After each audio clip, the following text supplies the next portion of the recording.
খুঁজছে হারিয়ে ফেলা এক পথকে, যে পথের অববাহিকার কোল ঘেঁষে জনপদগুলো ছিল নানা বৈচিত্র্যতায় ভরা, বহুমুখী অর্থনৈতিক কর্মকাণ্ড।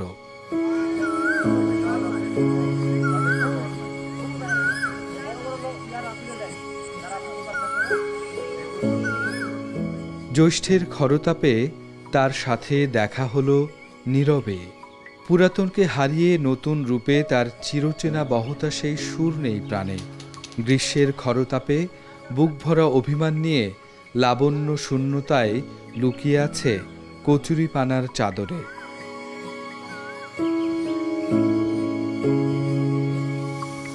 তীরবর্তীদের কাছে এ বারনয় আত্মীয়ের মতো, নীরব লাস্যতায় সারা বেলা তার কোল ঘেঁষে গড়ে ওঠা জনপদের সাথে তার কথা হয় সুখে দুঃখে, উৎসব পালা পার্বণে, গৃহস্থালী কাজে ও আবাদে অনাবাদের জমিতে।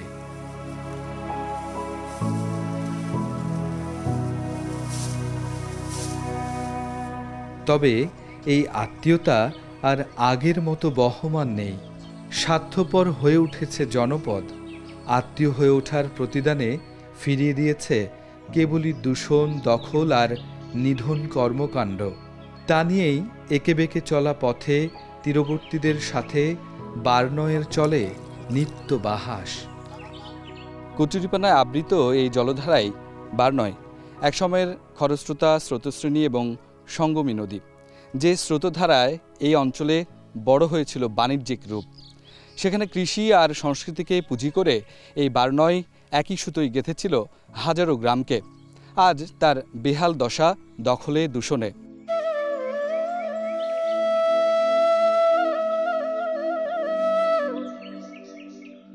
বৃহত্তর রাজশাহীর বুকে গঙ্গা পদ্মার প্রবাহ এই অঞ্চলের হৃৎপিণ্ড।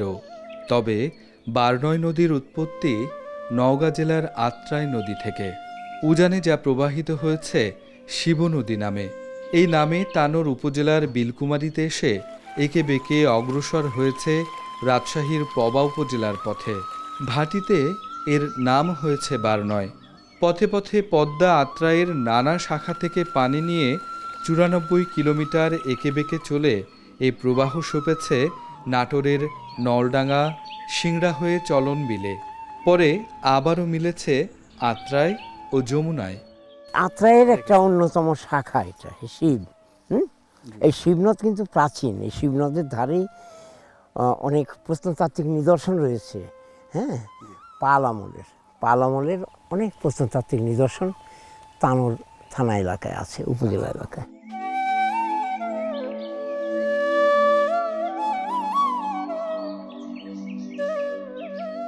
রাজশাহী অঞ্চলে প্রবাহিত প্রধান নদী পদ্মার শাখা নদী জামদহ, বাহারি, নবগঙ্গা হয়ে বারনয়ের প্রবাহ পথেও খুঁজে পাওয়া যায় নানা সময়ের নিদর্শন।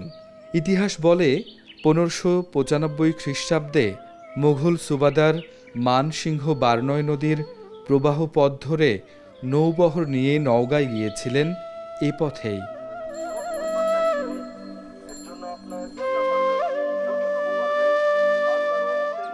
সময়ের পালা বদলে এ পথে তানোর উপজেলার তালন্দের জমিদার, বাগধানের জমিদার বাড়ি, বড়গাছের তামলি রাজা সহ পুঠিয়ার তাহেরপুরের রাজা জমিদারদের কুঠি, মসজিদ, মন্দির সহ নানা স্থাপত্যের নিদর্শন মেলে নদীকূলে। সাথে তাদের বাণিজ্যিক ও নানা যাত্রায় চলাচলের পথে ছিল এই বারনয় নদী।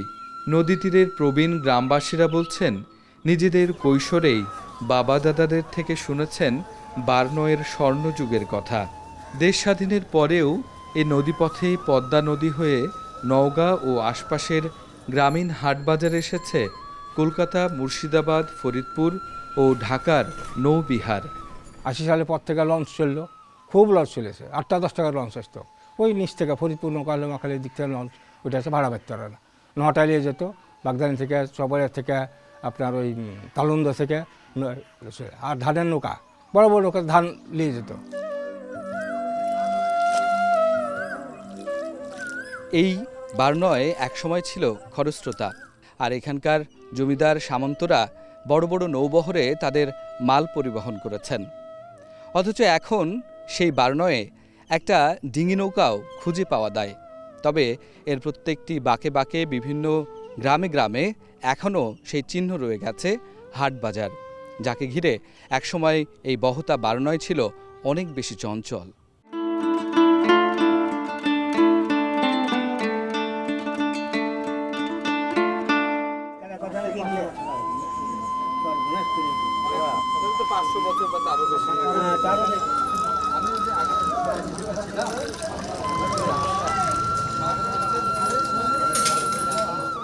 পদ্মা নদীর বড়কুঠি থেকে ডাচ বণিকরা বারনয়ের সাথে যুক্ত নবগঙ্গা ও বাহারি নদী হয়ে ব্যবসায়িক কাজে আসতেন নওহাটা হাটে।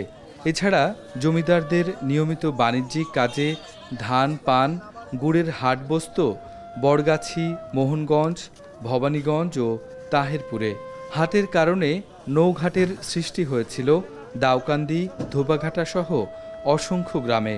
তবে মোয়াজ্জেম হোসেন, রহিমউদ্দিন, ফবির উদ্দিনদের মতো বুড়ো হয়ে যাওয়া আদি বাসিন্দাদের মতো বুড়িয়েছে নদীও, হারিয়েছে আগের চেনা বারনয়ের ভরা যৌবন। এখন নদী থেকে বারনয় রূপ নিয়েছে মরা খালে। ওই ঢাকার থেকে ধানের ব্যাপারী আসতো এখানে কিনতে, ওই ধান কিনে নিয়ে চলিত বড় বড় নৌকা, ওই নৌকার গলদ বসে থেকে মাছ মারিয়েছি, ছিপ দিয়ে মাছ মারিয়েছি, খাইয়েছি নদীতে, এই বাড়াল ওই নদীতে। নদী শুকানোর পর আর কোনো পাইকারি ঘাটে আসেনি, লোকও আসে না, যার জন্যে এই ঘাটের উস্তুতি শেষ হয়ে গেছে। কথা বুঝলেন? এই ঘাটের একটা ছিল আমাদের ঘাট, ওই ঘাটটা নাই, ওই ঘাটটা বন্ধ হয়ে গেছে। আগে নদীতে খুব মাছ হতো, এই পুরন টুরন হয় আর মাছটা হয় না, হইলো বা ওই বাজার থেকে মলা আসে মাছ মেরে ছাপে যায়।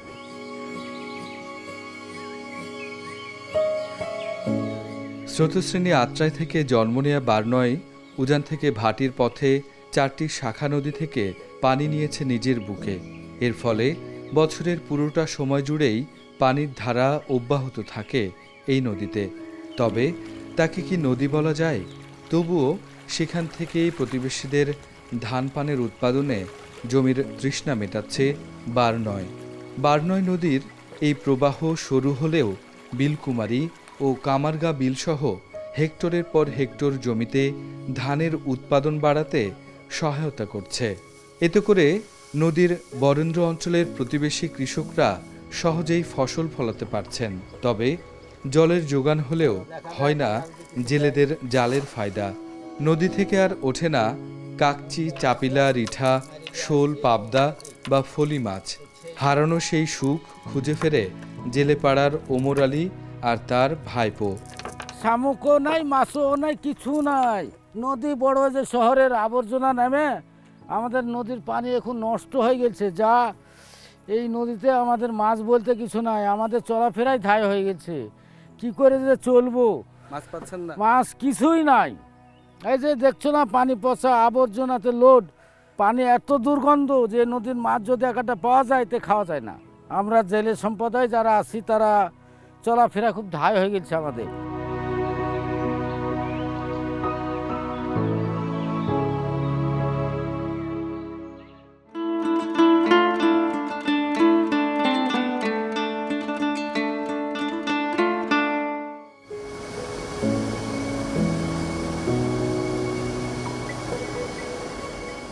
শহরাংশে নদীগুলো ড্রেনে পরিবর্তিত হওয়ায় প্রতিদিন এমন কত শত টন বর্জ্য চেপে বসে বারনয়ের বুকে। নদীর এই যন্ত্রণার খবর রাখে না কেউই। শহরের ড্রেন, নালা ঘুরে সবকিছুর গন্তব্যই হয়ে উঠেছে বারনয় নদী। সিটি কর্পোরেশন আর পৌরনগরগুলোর তরল ও কঠিন বর্জ্যে বিপর্যস্ত বারনয়। ব্যবহার উপযোগিতা হারাচ্ছে বারনয়ের পানি। তারই ফলস্বরূপ জেলেপাড়াগুলোয় এখন বোনা হয় শুধুই মন খারাপের গল্প। নদী তো মারা গেছে, নদী আর সচল নাই। নদীতে আগে স্রোত থাকতো, বড় বড় মাছ মারতাম, সব রকমের মাছ পাইতাম, কিন্তু এখন নদী মারা গেছে, নদীতে আর স্রোত নাই। মারা গেল কি করে? ওই শহরের বর্জ্য নামায়, আচ্ছা। এবং নদী আস্তে আস্তে বুঝে গেছে, নদী খনন নাই তো, নদী জায়গা জায়গা ভরাট পড়ে গেছে, ফলে নদীতে আর স্রোত যায় না। মাছ যেগুলো থাকে সেগুলো ধরেন মারা যায় ওই যে শহরের ময়লা আবর্জনা নেমে। এবং কি বাতরাজে গোটা নদীর লোড, এই বাতরাজের মাঝে আবার আছে মশা। আমরা সন্ধ্যাবেলা বাসায় থাকতে পারি না, নদীর পাড়ের লোক মশাতে কামড়ায় শেষকে দেয়, এবং ওই চুলকানি পসরা এগুলো তো হয়ই। আমাদের নদীতে আগে কোনো সমস্যা ছিল না, আমাদের নদী আগে খুব ভালো ছিল। এখন সেই নদী ধরেন শহরের নোংরা পানি নেমে নদীতে প্রচণ্ড পরিমাণ চুলকানি।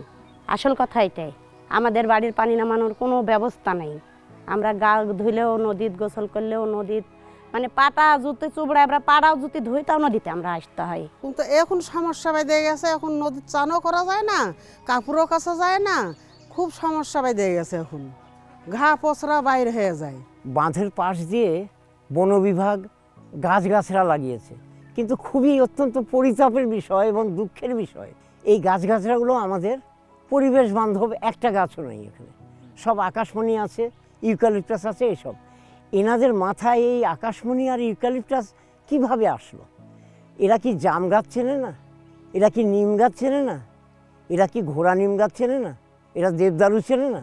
দেশীয় যেসব গাছে ফল হয়, হাজার হাজার পাখি আসবে, এখানে তো একটা পাখিও বসে না।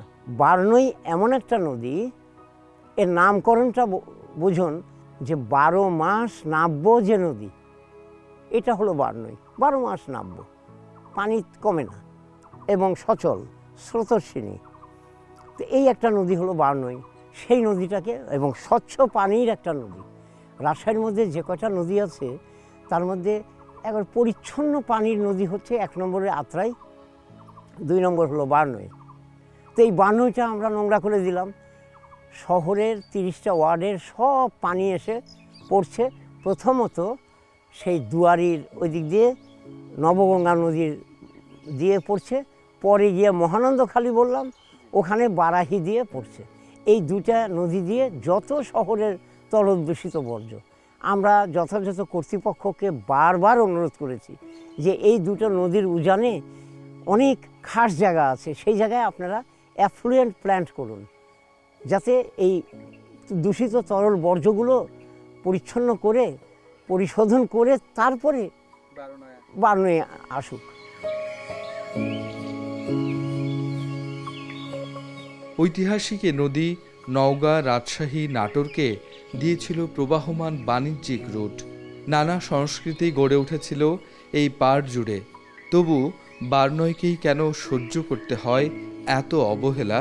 তাতে নদীর অতিথি হয়ে দেখা গেল দখলের মহাযজ্ঞ চলে এর দুপাড় জুড়ে। দাপ্তরিকভাবে পানি উন্নয়ন বোর্ড নদীকে বানিয়েছে খাড়ি, প্রবাহের ধারা বন্ধ করে বসানো হয়েছে স্লুইস গেট। কোথাও বর্জ্য ফেলে ভরাট করা হয়েছে পাড়। দুয়ারিতে নদীর বুকে গড়ে উঠছে ভবন। বড়গাছিতেও নদী তীরের সারি সারি দোকানে দেখা যায় না নদী প্রকৃতি। আমার বয়সে নদীটা যেটা আমি দেখেছি, এটা যথেষ্ট নাব্যতা সম্পূর্ণ একটা নদী ছিল, প্রবাহ ছিল খুব সুন্দর। তো এই জিনিসগুলো পরবর্তীতে যারা প্রভাবশালী, রাজনৈতিক প্রভাবেই বেশিরভাগ নদীর পাড়গুলো দখল হয়ে গেছে। সেই জায়গা থেকে নদীর প্রশস্ততা কমে গেছে, মানে গভীরতাও কমে গেছে। আর একটা সময় যে স্রোত ছিল, আমাদের সামনে রাবার ড্যাম যেটা হয়েছে, ওটার কারণে পানি অনেকটা যেতে পারে না। তারপরে কোথাও কোথাও দখলের কারণে সংকুচিত হয়ে গেছে, কোথাও কোথাও পলি পড়ে গেছে। এই কারণে পানির স্রোতটা আর আগের মতো নেই। রাজশাহীর যত 30টা ওয়ার্ড আছে, এই ওয়ার্ডের যে কলকারখানার যে আবর্জনা, পলিথিন, তারপরে আপনার পচা যে পানি এসে এই সুইট গেটে দিয়ে বেরিয়ে বারনই নদীতে পড়ে। বারনই নদীতে পড়ার পরে যে এই নদীর পানি যেখান পর্যন্ত যায়, সেখান থেকে ছোট কাঠজাতীয় মাছ এবং বিদেশি মাছ যাবতীয় সব মারা যায়। এই বারনই নদীর পাশে যে জেলে গেলে আছে, এই জেলে গেলে মাছের উপর নির্ভর ছিল, সে এখন ওই জেলেরা একটা মাছও পাইছে না, এদের অসহায় এখন আমাদের দুটো নদীর একসময় প্রবাহ ছিল, এই নবগঙ্গাও ছিল, বারোহী ছিল, বারনইও ছিল। বিশেষ করে যখন স্লুইস গেট দেওয়া হলো এবং নদীগুলো দখল দূষণ হয়ে গেল, তখন আরও এই সংকটগুলো বেড়ে যাচ্ছে। একটা নদী প্রবাহমান থাকলে অনেক সময় হয় কি, দূষণ স্বল্প পরিমাণ থাকলেও সেটা হলো একটা চলমান থাকে আর কি, কিন্তু সেটাও নেই আর কি। এই প্রবাহটা যদি আবার মানে চালু করা যায়, তাহলে হয়তো বা অনেক দূষিত, অনেক নোংরা দূর হয়ে যাবে। আর যেটা দখল আছে, এগুলো সরকার সংশ্লিষ্ট যে কর্তৃপক্ষ আছে আমরা দাবি করব তাদের কাছে যে এগুলো নদীর সীমানাটা যেটা আছে সীমানা নির্ধারণপূর্বক এই দখলমুক্ত করা হোক।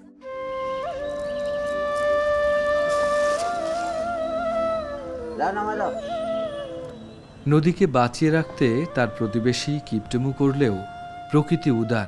তবে গুমড়ু মুখে তারও হয়তো অভিমান হয়। তখন আকাশের পালাবদলে পরিবর্তন ঘটে জমিনেও।